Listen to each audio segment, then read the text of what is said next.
마지막으로 피날레는 역시 남성 팸이었습니다. 이런 말을 했어요. 페미니즘이란 렌즈를 통해서 바라본다면 사실 더 여성들과 분리되지 않고 함께할 수 있을 거라 생각해요. 진정한 남성 우월주의자.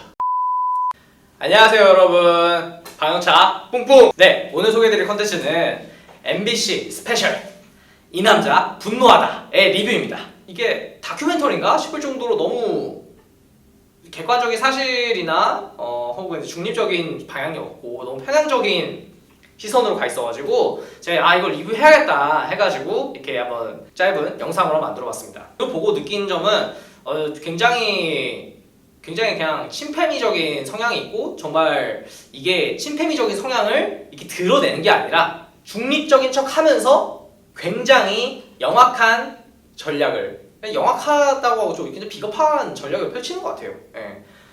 그 근거를 한번 들어보겠습니다. 그래서 첫 번째로 그 사전 보도자료에서부터 이렇게 느꼈습니다. 이 남자 페미니즘의 반기 들고 혐오로 반격하다. 또 페미니즘의 반기 넘어 혐오 표출하는 남자들 이라는 기사로 사전 보도자료가 나왔습니다. 잘 모르시겠지만 사전 보도자료는 보통 이제 이걸 광고하는 입장, MBC 다큐멘터리겠죠. MBC 이 스페셜, MBC 스페셜에서 이제 내보낸 거예요. 우리 이런 거 오늘 하니까 좀 보도자료 이제 받은 이제 뭐 매경이건 뭐 노컷뉴스건 본인들이 어조 작성을 해가지고 내용이랑 작성하고 그리고 가이드라인 작성해서 보내주는 건데, 이게 제목을 보니까 혐오라는 표현이 들어있죠.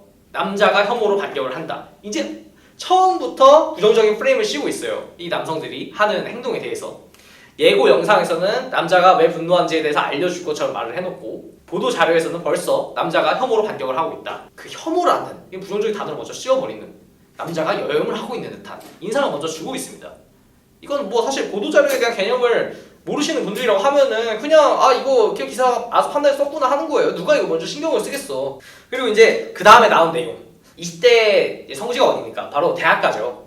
대표적으로 중앙대와 숙명여대에서 활동을 하는 분들, 그 회장님들의 이런 영상을 담아왔더라고요. 근데 뭐 내용은 간단해요. 뭐 주저리 하는 거 들을 필요 없어요. 그러니까 다큐멘터리니까 맞는 말을 하려고 하겠죠. 맞는 말을 하려고 하는데 대부분은 똑같아요. 그러니까 일단 여기서 기본적으로 깔고 가는 게, 페미니즘은 양성평등을 위한 활동이다 라는 걸 전제로 깔고 있어요. 페미니즘이 양성평등을 위한 활동이라고 하면은 사실 반대하는 사람이 나쁜 놈인 거예요. 근데 사회 구성원들 중에 상당수가 페미니즘이 양성평등이라는 거에 대해서 많은 의구심을 가지고 있죠. 그리고 진정한 페미니스트가 누군지에 대해서 조차 제대로 정리하지도 않았어요. 근데 여기서 이제 영상에서 나오는 그 페미니즘 동아리 회장들은 페미니즘에 대한 이제 그런 면만 말해요. 페미니즘이 양성평등에 관한 거다. 근데 우리 학교에서 대자보가 찢기는 사건이나 반발이 너무 많다. 그리고 여혐에 대한 표현이 에타, 무슨 뉴스 같은 것도 아니야. 그 게시판이나 익명 게시판에 여혐 표현이 너무 많다. 그러니까 여성명과 분명히 존재한다. 그거 굉장히 진지하게 다큐멘터리 영상을 담아내고 있어요. 한 두 가지 정도만 반박을 해보면은 에브리타임 게시물이나 이제 그런 데서 여혐 표현이 있고 우리 페미니즘 까기 때문에 여혐이 존재한다라고 근거를 주장할 거면은 남혐이 존재한다는 증거도 엄청 많잖아요. 사실 이거는 재산 깎아먹기거든요. 왜냐면은 그 페미니즘 동아리 진영에서 남성 비하적인 표현을 굉장히 많이 해요. 그분들은 뭐 아니야 우리 그런 거 안 해라고 할 수 있겠지만, 당신들을 지지하고 당신들을 좋아요 누른 사람들은 에브리타임의 그런 익명 게시판이 아니라 페이스북에서 까고 활동하고 있어요. 그런 거는 그냥 얘기도 안 하고 마냥 우리를 욕하는 사람이 있고 욕하는 건 잘못되었고 그러니까 여혐이 존재하고 우리는 이렇게 힘들게 싸우고 있다라는 식으로 잔다를 것처럼 얘기를 하고 있나. 두 번째로 대자보에 관련된 건데, 숙명여대 대자보 사건 아시나요? 제가 뭐 다른 대자보는 잘 모르겠어요. 가장 이슈가 된 사건이 숙명여대에 있는 대자보 사건인데, 아마 숙명여대 회장, 이 페미니즘 동아리 하는 회장이 말하는 대자보가 이건 것 같아요. 작년에 이제 경민중학교에서 이제 그 숙명여자대학교를 탐방을 갔다가 거기서 대자보에다가 막 여혐 표현을 썼대요. 그래가지고 숙명여자대학교에서 여혐이 중학생한테까지 만연해 있다 하고서 이제 막 벌써 먼저 엄풀을 쳤어요. 알고 보니까 나중에 이제 대자보의 내용이 이런 내용이었어요. 숙명여대 탈출할 꿀팁을 적어달라라고 했는데, 정답 한남을 죽인다, 인정한다, 그리고 노브라라고 지랄하는 한남을 죽인다, 관음하는 성별에 눈을 찌른다, 성님 최고, 뭐 이제 이런 남혐에 관한 그런 글이 많았습니다. 경인중학생은 잘했죠. 뭐 잘한 건 아니더라도 사실 오히려 이제 이거에 대해서 엄풀한 그 숙명여자대학교 혹은 이제 페미니즘 동아리가 미친. 근데 여기에 관해서 우리가 한 행동들에 대해서 이제 이런 대자보에 낙서도 있고 이런 페이내시가 있다, 여혐이 만연하고 우리가 이런 자리를 하기 너무 힘들다라고 말할 이런 정말로 지랄이죠. 지랄하고 자빠졌네. 다큐멘터리에 앉아서 그렇게 뻔뻔하게 서로 뭔가 토의하는 분위기로 그런 프레임을 잡아서 씌운다는 게 너무 역겨웠습니다. 이 일에 어떤 대자본지, 어떤 원인이 있었는지, 어떤 현상이 있었는지 파악조차 하지 않은 건지 못한 건지.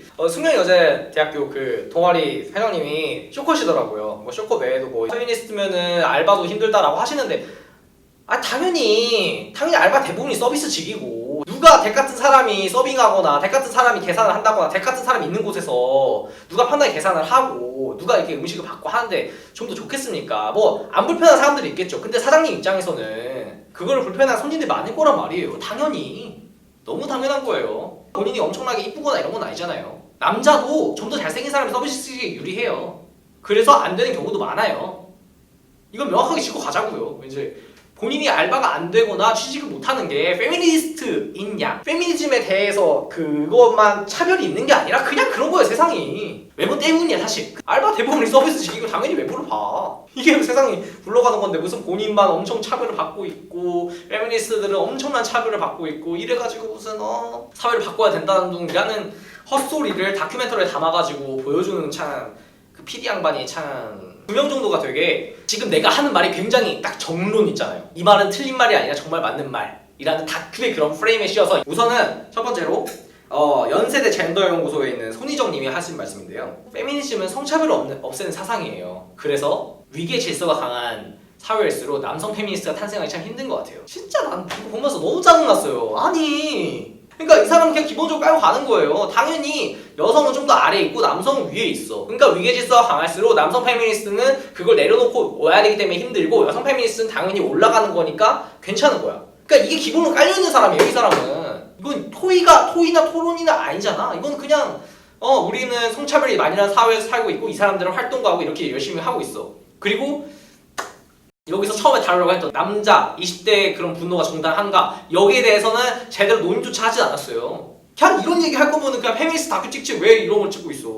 얼탱이 것도 가지고. 그리고 두 번째로 지금 바른미래당의 여성위원이 이제 김가영 님이라는 분이 이런 말씀을 하셨어요. 하나는 여성들이 대단한 요구를 하는 게 아닙니다. 화장실에서 칼을 찔러주지 않고 그리고 밤거리를 공포 없이 안전하게 돌아다니고 싶고 너무나도 당연한 권리를 요구하는데 국회에서는 이거에 대한 답이 없다. 말장난이에요. 이거 굉장히 당연한 말 같죠? 정말 말을 굉장히 교묘하게 하는데 이거는 여성 인권하고 그렇게 큰 상관이 없죠. 이건 범죄율이랑 큰 상관이 있는 거지. 어떻게 좀 더 안전한 사회를 만드느냐, 형량을 어떻게 높이느냐, 범죄자들 어떻게 관리하느냐 이런 시스템에 대한 문제지 여성 인권에 관한 문제처럼 얘기하면은 시간력을 높일 생각을 해야지. 여성들은 굉장히 당연한 요구를 하고 있다고 지금 뻔뻔하게 말씀을 하시는. 어떻게 보면 살인 피해자는 남성이 더 많잖아요. 거기도 좀 생각을 해보세요. 징징대기 시작하면 한도 끝도 없어요. 이게 무슨 법제화와 여성 인권에 관한 문제냐, 치안 시스템이 더 나아질 수 있느냐의 문제는 분명히 차이를 둬야죠. 너무나도 교묘한 말을 쓰시더라고요.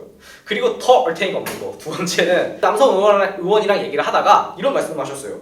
너는 왜 스스로 잠재적 가해자라는 말을 해? 난 그게 너무 궁금해 라는 말씀하셨어요. 우리가 언제 스스로 잠재적 가해자라는 말을 했어. 여성 페미니스트들이 남성 페미니스트들이 스스로 강남의 페미니스트 시위 제가 알기론 그때부터 너는 잠재적 가해자야 라고 이제 프레임을 씌우기 시작한 거죠. 모르는 건지 알면서도 무시하는 건지 잘 모르겠는데 그거를 뭐 이렇게 당연한 듯이 물어보는데 우리 잠재적 가해자 아니에요. 이런 분들도 여성위원회 할 수 있나 봐요. 와 진짜 이거는 뭐 수준이 떨어지냐 떠나가지고 다큐멘터리 정도면 PD가 알아서 좀 정리를 한다고 해야 되는 거 아닌가? 사실이 아닌 거를 마치 사실인 마냥 다큐멘터리에서 이렇게 만들어 놓고 그러면 누군가 나중에 이제 이렇게 자료를 쓰겠죠. 이건 다큐멘터리 출처하면서 자료 화면으로 쓰겠지. 그러면은 이게 다큐멘터리니까 굉장히 맞는 말처럼 들릴 거야. 마지막으로 피날레는 역시 남성 페미였습니다. 이런 말을 했어요. 페미니즘이란 렌즈를 통해서 바라본다면 사실 더 여성들과 분리되지 않고 함께할 수 있을 거라 생각해요. 진정한 남성 우월주의자. 여자들과 어울리려면 페미니즘이란 틀 안에서 봐줘야 돼. 남자가 이해해줘야 돼. 이게 진짜 남성 우월주의자예요 여러분. 동등한 관계면요 서로 간에 이해를 구해요. 저는 뭐 29살 남자고요. 뭐 이렇게 말하면서 나는 굉장히 뭔가 내가 인권 운동가가 된 것처럼 막 얘기를 하는데 진짜